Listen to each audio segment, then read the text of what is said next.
31 000 élèves ont repris le chemin des écoles publiques de la ville aujourd'hui en maternelle ou en élémentaire. Un retour rythmé partout en France par la semaine de 4 jours et demi qui entraîne un surcoût de fonctionnement des centres de loisirs. À Toulouse, cette année, 22 millions d'euros sont consacrés au CLAE, soit 2 millions de plus qu'en 2012.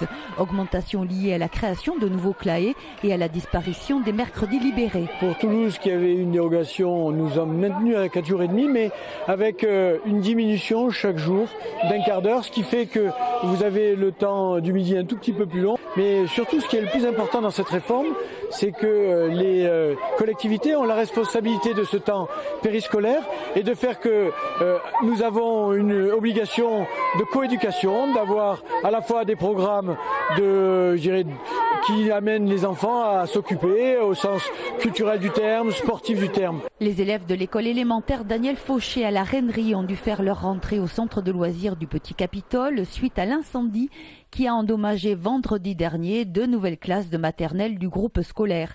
Ils devraient réintégrer leur établissement dans 2 semaines, le temps du nettoyage de l'école. Ça veut dire donc que les enfants n'auront plus besoin de prendre le bus, d'aller au Petit Capitole. Et ça, pour nous, c'est très important parce que c'était quand même un peu compliqué pour les enfants. D'abord, on porte plainte systématiquement chaque fois qu'il y a des dégâts.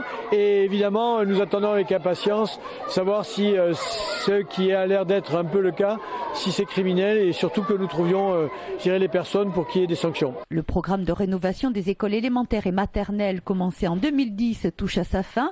Les 107 écoles maternelles et 94 écoles élémentaires ont quasiment toutes bénéficié de réhabilitation, que ce soit pour la sécurité, les sanitaires, des extensions ou de nouvelles cantines comme ici à l'école primaire Falguière. Nous avions prévu sur le mandat un programme de plus de 60 millions d'euros. Nous l'avons largement dépassé. C'est pour nous une priorité parce qu'il fallait à la fois remettre des écoles aux normes, les rendre, beaucoup plus viables, beaucoup plus confortables.